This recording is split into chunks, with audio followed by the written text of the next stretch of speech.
Shalom Elohim, haleluya, puji nama Tuhan. Semangat pagi Bapak Ibu Saudara yang dikasihi Tuhan kita, Yesus Kristus. Jumpa lagi bersama saya Pendeta Samuel Mabuntu dalam Renungan Pagi ke 1980 hari Renungan Pagi ini mengudara.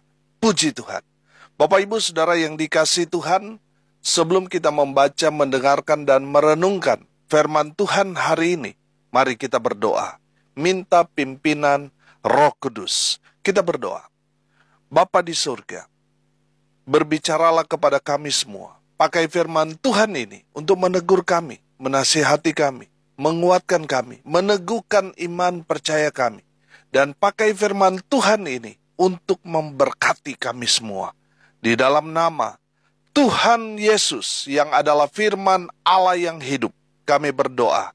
Amin. Haleluya. Bapak Ibu Saudara yang dikasihi Tuhan, bersama dengan saya kita akan belajar Alkitab. Dari kitab Kejadian sampai kitab Wahyu. Mari buka Alkitab kita. Dalam kitab Nehemia pasal 10 ayat 28 sampai ayat 39. Di bawah perikop piagam perjanjian. Demikian firman Tuhan. Dan orang-orang yang lain, yakni para imam dan orang-orang Lewi, para penunggu pintu gerbang, para penyanyi, para budak di bait Allah, dan segala orang yang memisahkan diri dari penduduk negeri untuk patuh kepada hukum Allah, serta istri mereka, anak-anak lelaki, dan anak-anak perempuan mereka.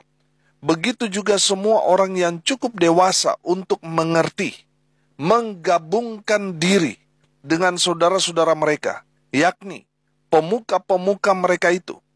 Mereka bersumpah kutuk untuk hidup menurut hukum Allah yang diberikan dengan perantaraan Musa, hamba Allah itu, dan untuk tetap mengikuti dan melakukan segala perintah Tuhan, yakni Tuhan kami, serta segala peraturan dan ketetapannya. Pula kami tidak akan memberi anak-anak perempuan kami kepada penduduk negeri, ataupun mengambil anak-anak perempuan mereka bagi anak-anak lelaki kami. Dan bila mana penduduk negeri membawa barang-barang dan berbagai-bagai gandum untuk dijual pada hari Sabat, kami tidak akan membelinya dari mereka pada hari Sabat atau pada hari yang kudus. Dan kami akan membiarkan begitu saja hasil tanah pada tahun yang ke-7 dan tidak akan menagih sesuatu hutang. Pula kami mewajibkan diri untuk memberi tiap tahun sepertiga sikal untuk ibadah di rumah Allah kami, yakni untuk roti sajian, untuk korban sajian yang tetap, untuk korban bakaran yang tetap, untuk hari-hari Sabat, bulan-bulan baru, dan masa raya yang tetap, untuk persembahan-persembahan kudus, dan korban-korban penghapus dosa, untuk mengadakan pendamaian bagi orang Israel, serta segala pekerjaan di rumah Allah kami. Pula dengan membuang undi kami, yakni para imam, orang-orang Lewi, dan kaum awam, menetapkan suatu cara untuk menyediakan kayu api. Kayu itu harus dibawa ke rumah Allah kami secara bergilir oleh kaum-kaum keluarga kami pada waktu-waktu tertentu setiap tahun, supaya di atas mezbah Tuhan Allah kami ada api yang menyala, seperti tertulis dalam kitab Taurat. Lagi pula setiap tahun kami akan membawa ke rumah Tuhan hasil yang pertama dari tanah kami dan buah sulung segala pohon. Pun kami akan membawa ke rumah Allah kami, yakni kepada para imam yang menyelenggarakan kebaktian di rumah Allah kami, anak-anak sulung kami, dan anak-anak sulung ternak kami, seperti tertulis dalam kitab Taurat, juga anak-anak sulung lembu kami, dan kambing domba kami, dan tepung jelai kami yang mula-mula, dan persembahan-persembahan khusus kami, dan buah segala pohon, dan anggur dan minyak akan kami bawa kepada para imam, ke bilik-bilik rumah Allah kami, dan kepada orang-orang Lewi akan kami bawa persembahan persepuluhan dari tanah kami. Karena orang-orang Lewi inilah yang memungut persembahan-persembahan persepuluhan di segala kota pertanian kami. Seorang imam, anak Harun, akan menyertai orang-orang Lewi itu bila mereka memungut persembahan persepuluhan. Dan orang-orang Lewi itu akan membawa persembahan persepuluhan daripada persembahan persepuluhan itu ke rumah Allah kami, ke bilik-bilik rumah perbendaharaan. Karena orang Israel dan orang Lewi harus membawa persembahan khusus daripada gandum, anggur, dan minyak ke bilik-bilik itu. Di situ ada perkakas-perkakas tempat kudus, pula para imam yang menyelenggarakan kebaktian, para penunggu pintu gerbang, dan para penyanyi. Kami tidak akan membiarkan rumah Allah kami. Amin. Haleluya. Bapak Ibu Saudara yang diberkati Tuhan, firman Tuhan ini mencatat isi perjanjian umat Tuhan ketika mereka sudah menyelesaikan pekerjaan untuk pembangunan tembok-tembok Yerusalem, dan setelah mereka selesai mengerjakan untuk pintu-pintu gerbang di bait suci. Dan mereka menghadap Tuhan dan mengikat satu perjanjian yang tertulis dalam piagam perjanjian. Haleluya. Bapak Ibu Saudara yang dikasihi Tuhan, pertanyaannya, apa saja isi perjanjian itu? Di sini ada 5 yang saya tangkap isi dari perjanjian umat Tuhan di hadapan Tuhan. Yang pertama, para imam atau suku Lewi harus hidup kudus dan taat pada firman Tuhan. Bapak Ibu Saudara dapat melihat di ayat 28 dan ayat 29 di sana, di mana mereka mengikat janji bahwa orang-orang Lewi, orang-orang yang dikhususkan untuk melayani Tuhan, yang stay di bait suci, mereka harus hidup kudus, harus hidup suci. Mereka harus menjaga hidup mereka supaya Allah tetap berkenan kepada mereka, dan mereka harus patuh atau taat pada firman Tuhan, pada hukum Taurat. Saudara yang dikasihi Tuhan, orang-orang Lewi ini adalah orang-orang yang dikhususkan Tuhan untuk menjadi hamba-hamba Tuhan yang melayani di bait suci. Kita tahu bahwa konteks pada saat itu tidak boleh sembarang orang, saudara, yang masuk dan membawa korban persembahan. Mereka haruslah orang-orang dari suku Lewi yang bertugas di bait suci. Bapak Ibu Saudara yang dikasihi Tuhan, dari firman Tuhan ini kita dapat melihat, belajar bahwa seorang Lewi, dia harus menjaga hidupnya. Bukan hanya di depan orang banyak, tetapi dia harus menjaga hidupnya di hadapan Tuhan. Selain dia harus hidup kudus, dia harus juga menjadi pelaku-pelaku firman. Amin. Bapak Ibu Saudara, konteks orang Lewi ini, dalam konteks gereja sekarang ini, mereka bisa kita katakan adalah pendeta atau gembala, saudara. Amin. Saudara, seorang hamba Tuhan, seorang gembala, seorang pendeta, dia harus hidup kudus. Dia harus hidup benar-benar suci. Dan dia harus memberikan teladan, contoh kepada jemaat yang dia gembalakan, seorang yang menjadi pelaku firman. Saudara yang dikasihi Tuhan, bayangkan kalau seorang gembala, dia hanya berteori, dia hanya menganjurkan jemaat melakukan firman Tuhan, padahal dia sendiri tidak pernah melakukannya. Ini kan akan menjadi satu pertentangan, saudara, di dalam gereja. Karena pendetanya hanya bagus berteori, tetapi melakukan nol besar. Nah, saudara yang dikasihi Tuhan, dari firman Tuhan ini, bangsa Israel, mereka mengikat janji bahwa orang-orang Lewi, mereka akan menguduskan diri mereka dan patuh atau taat pada firman Tuhan. Haleluya. Yang kedua, saudara, di ayat 30 di sana dikatakan begini, pula kami tidak akan memberi anak-anak perempuan kami kepada penduduk negeri, ataupun mengambil anak-anak perempuan mereka bagi anak-anak lelaki kami. Yang kedua, mereka berjanji di hadapan Tuhan bahwa mereka tidak akan kawin campur. Jadi mereka hanya kawin dengan orang-orang Israel. Dari 12 suku itu, mereka kawin-mawin, saudara. Di luar 12 suku itu, mereka berjanji mereka tidak akan kawin dengan orang di luar 12 suku Israel. Bapak, Ibu, Saudara, dengar ini baik-baik. Pesan firman Tuhan ini kepada kita di zaman sekarang ini, kita tidak boleh kawin dengan orang yang tidak percaya. Suami istri yang hendak diteguhkan dalam pernikahan itu harus sama-sama orang percaya. Amin. Mana mungkin, kata firman Tuhan, gelap dan terang dapat menyatu. Kalau saudara orang percaya, lalu pasangan saudara orang yang tidak percaya, saudara tidak akan dapat menyatu, saudara.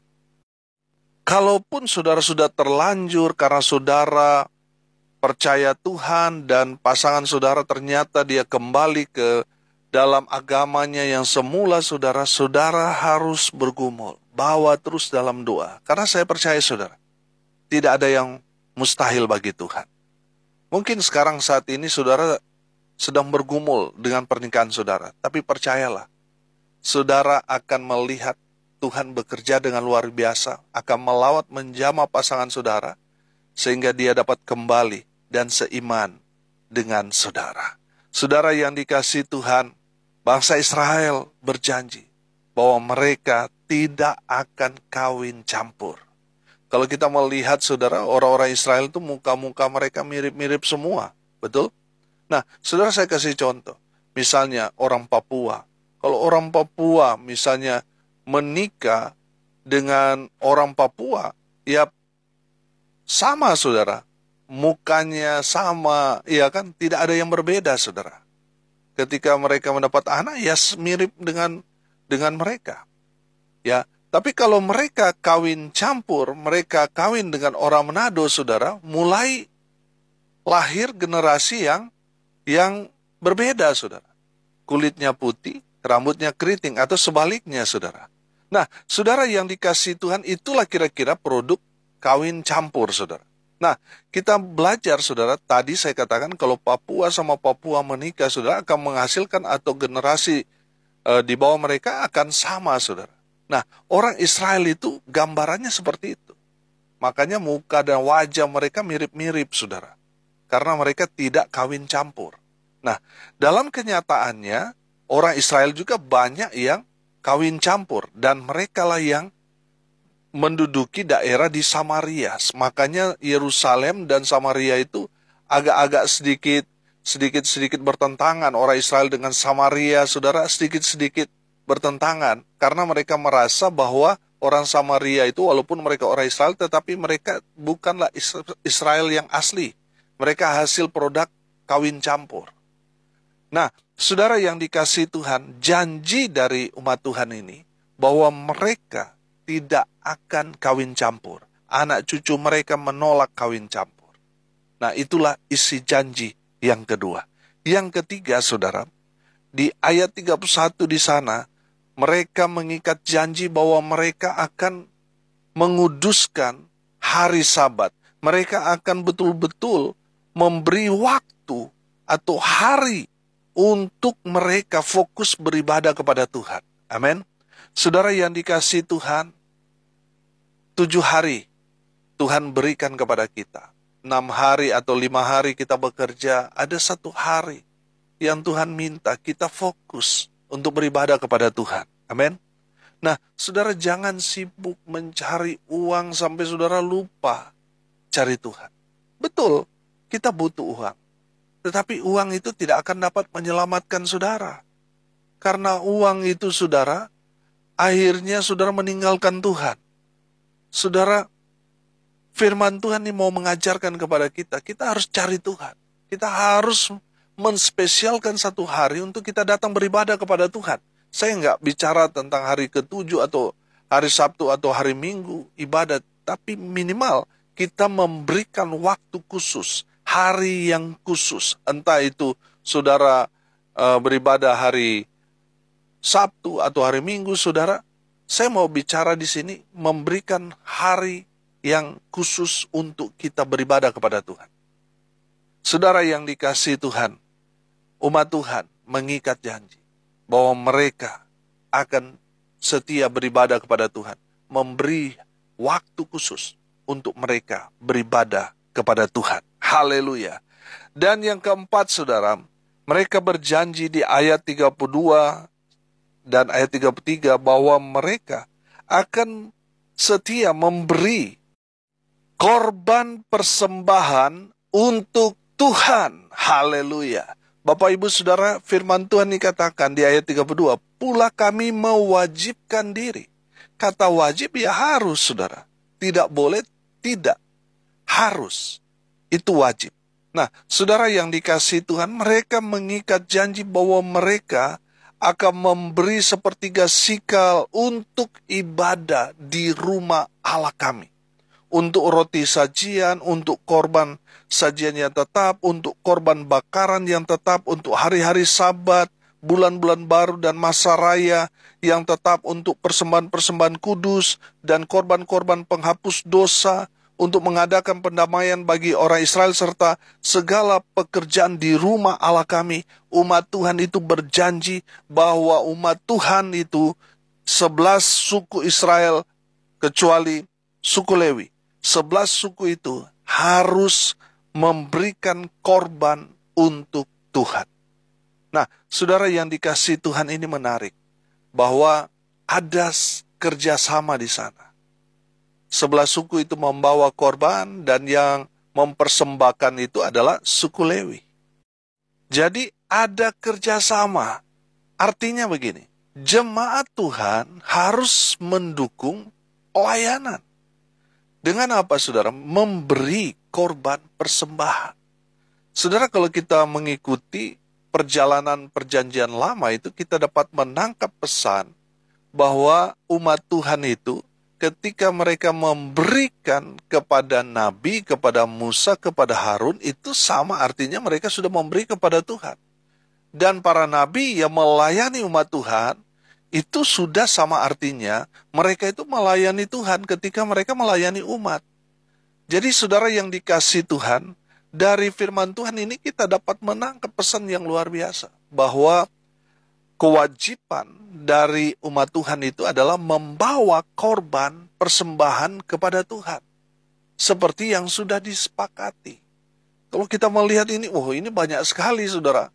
Semua acara kegiatan di bait suci, di rumah Tuhan, itu 11 suku yang menjadi sponsornya. Yang mendukung pelayanan semua adalah suku-suku Israel. Dan yang terakhir, yang kelima, janji mereka kepada Tuhan di ayat 35 sampai ayat 39 di sana, mereka berjanji bahwa mereka akan membawa persembahan sulung, perpuluhan, mereka akan bawa kepada Tuhan, mereka akan menyerahkan kepada orang-orang Lewi. Nah, saudara yang dikasihi Tuhan, pertanyaannya kenapa orang-orang Lewi yang menerima semua persembahan dari 11 suku Israel itu? Karena orang-orang Lewi atau suku-suku Lewi ini, mereka itu tidak mendapat tanah pusaka seperti 11 suku yang lain. Tanah pusaka dari suku Lewi atau orang-orang Lewi ini adalah ketika mereka melayani di bait suci. Jadi tanah pusaka mereka yaitu pelayanan itu. Bapak Ibu Saudara yang dikasihi Tuhan, nah 11 suku mereka diberkati dengan mengelola hasil tanah pusaka itu. Mereka harus menyisihkan 10% itu untuk saudara mereka, yaitu suku Lewi. Dan tidak hanya di situ, mereka harus membawa persembahan sulung. Persembahan sulung ini yang kita pelajari dari Habel, memberi yang paling terbaik buat Tuhan. Bukan seperti Kain, nanti sudah sisa, baru dia persembahkan. Persembahan Habel itu adalah persembahan yang paling terbaik. Persembahan pertama, itu yang dia bawa kepada Tuhan. Itulah persembahan sulung. Itulah sebabnya Tuhan menerima persembahan korban dari Habel. Karena dia mempersembahkan yang paling terbaik buat Tuhan. Bapak Ibu Saudara yang dikasihi Tuhan, Ketika saudara diberkati, berikan yang paling terbaik buat Tuhan. Apa yang menjadi bagian Tuhan, persembahkan kepada Tuhan. Karena apa, saudara? Karena berkat Tuhan, Tuhan akan bukakan kepada kita. Ketika kita memberikan apa yang menjadi bagian Tuhan, Tuhan akan memberkati kita dengan luar biasa, seperti janji Tuhan. Dalam kitab Maleakhi pasal 3 ayat 10, Tuhan akan membukakan tingkap-tingkap langit, dan Tuhan akan melenyapkan dari saudara belalang-belalang pelahap yang menggerogoti berkat-berkat yang harusnya saudara terima, saudara dapatkan, saudara nikmati. Tetapi dalam sekejap habis karena digerogoti belalang pelahap. Jadi ketika saudara memberikan apa yang menjadi bagian Tuhan, Tuhan ya akan menjaga, melindungi, memelihara, dan memberkati saudara. Mengusir semua belalang-belalang pelahap yang memakan habis berkat-berkat yang saudara terima. Bapak Ibu Saudara yang dikasihi Tuhan, jadi ini 5 janji ini yang mereka ikat, mereka catat di hadapan Tuhan. Bapak Ibu Saudara, hari ini kita belajar. Isi perjanjian itu yang pertama, para imam atau orang-orang Lewi harus hidup kudus, taat pada firman Tuhan.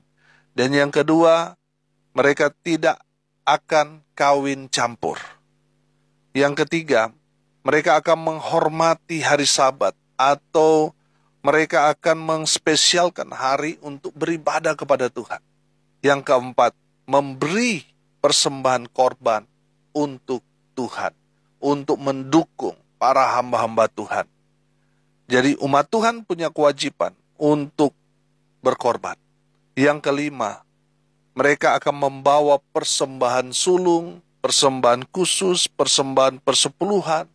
Mereka akan serahkan kepada orang-orang Lewi, kepada hamba-hamba Tuhan yang melayani umat Tuhan.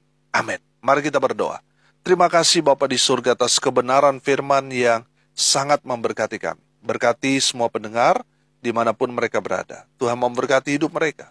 Tuhan memakai mereka jadi terang Tuhan dimanapun mereka berada. Tuhan memberkati usaha pekerjaan pelayanan mereka. Tuhan buat mereka beruntung, berhasil dalam segala hal. Mereka yang sakit Tuhan sembuhkan. Mereka yang lemah Tuhan kuatkan. Tuhan hibur mereka yang saat ini sedang berduka cita. Dan memberkati mereka yang hari ini berulang tahun. Tuhan Yesus, hamba berdoa biarlah berkat surga turun memenuhi semua pendengar. Bapak Ibu Saudara yang dikasihi Tuhan, arahkanlah hatimu dan terimalah berkat dari Tuhan Yesus. Tuhan memberkati engkau dan melindungi engkau. Tuhan menyinari engkau dengan wajahnya dan memberi engkau kasih karunia. Tuhan menghadapkan wajahnya kepadamu dan memberi engkau damai sejahtera.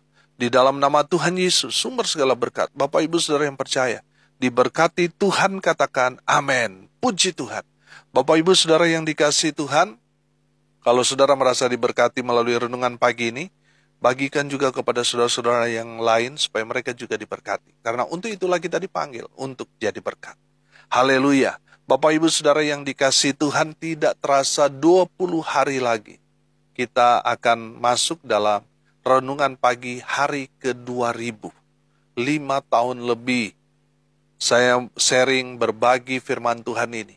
Dan kalau saudara diberkati melalui pelayanan ini, mari dukung saudara untuk kegiatan hari ke-2000. Kita akan berbagi paket Natal saudara. Karena saya tahu tanggal-tanggal seperti itu gereja-gereja sangat sibuk dalam kegiatan perayaan Natal.